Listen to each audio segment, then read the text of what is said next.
Hi friends, చాలామందికి రొయ్యల కూర అంటే చాలా ఇష్టం. రొయ్యల కూరలో వంకాయ వేసుకుని వండుకుంటే చాలా టేస్ట్గా ఉంటుంది. అది ఎలాగన్నది ఇప్పుడు చూద్దాం. అదేవిధంగా ఇప్పటి వరకు మా ఛానల్ని ఎవరైనా సబ్స్క్రైబ్ చేసుకోలేనట్లయితే సబ్స్క్రైబ్ చేసుకోండి, లైక్ చేయండి, షేర్ చేయడం మర్చిపోకండి.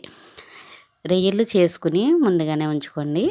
రొయ్యలు చేసుకుని ఉంచుకున్న తర్వాత అప్పుడు చాలా టేస్టీగా రొయ్యల కర్రీ ఎలా వండుకోవాలో ఇప్పుడు చూద్దాం. అది కూడా ఈజీగా అయిపోద్ది 10 నిమిషాల్లోని, లేకుంటే 11 నిమిషాలు పడుతుంది అంతే. ఆ టైంలో అయిపోద్ది అనమాట. మా ఛానల్లో కుకింగ్ వీడియోస్తో పాటు స్టిచ్చింగ్ వీడియోస్ కూడా పెట్టాను. అదేవిధంగా చిన్నపిల్లల ఫ్రాకులు, హ్యాండ్ బ్లౌజెస్, ఇంకా క్యాప్లు కట్ట పెట్టాను. అవి కూడా చూడండి. ఇప్పుడు చూడండి, 3 ఉల్లిపాయలు తీసుకోండి, 2 పచ్చిమిర్చి, 2 వంకాయలు, 1 టమాటా తీసుకోండి. అదేవిధంగా చేసిన పచ్చిరొయ్యలు చూడండి. రొయ్యలు ఇవన్నీ తరిగి పెట్టుకున్నాను అనమాట. కట్ చేసి పెట్టుకోండి. కట్ చేసి పెట్టుకున్న తర్వాత అప్పుడు ఆయిల్ వేసుకోండి. ఆయిల్ వేసుకుని అదైనా 4 టేబుల్ స్పూన్ల ఆయిల్ వేసుకొని ఉల్లిపాయ, పచ్చిమిర్చి వేసుకుని బాగా వేగనీయండి. బాగా వేగిన తర్వాత వంకాయలు, టమాటా కూడా వేసేసి ఒక 2 నిమిషాల పాటు వేగనీయండి. చూడండి ఎలా ఉందో. వేగితే అలా వేగిన తర్వాత అప్పుడు పచ్చిరొయ్యలు వేసేయండి.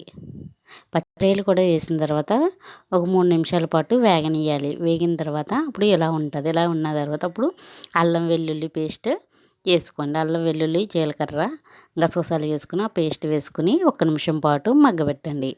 బాగా వేపుకోండి. వేపిన తర్వాత అప్పుడు 2 టేబుల్ స్పూన్ల కారం వేయండి.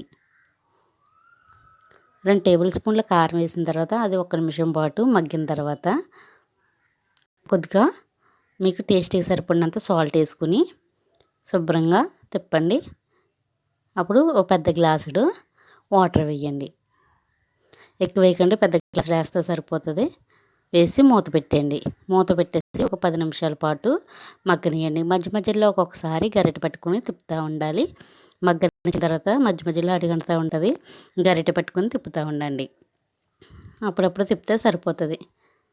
చాలా టేస్ట్గా ఉంటుంది ఫ్రెండ్స్. పచ్చిరొయ్యలు వంకాయ కర్రీ చాలామందికి ఇష్టం కూడా. ఈ కర్రీ చాలా టేస్ట్గా ఉంటుంది. ఒకసారి ట్రై చేసి చూడండి. చూస్తుంటేనే నోరు ఊరిపోతుంది. ఎంత బాగుందో. దీన్ని బౌల్ తీసుకుని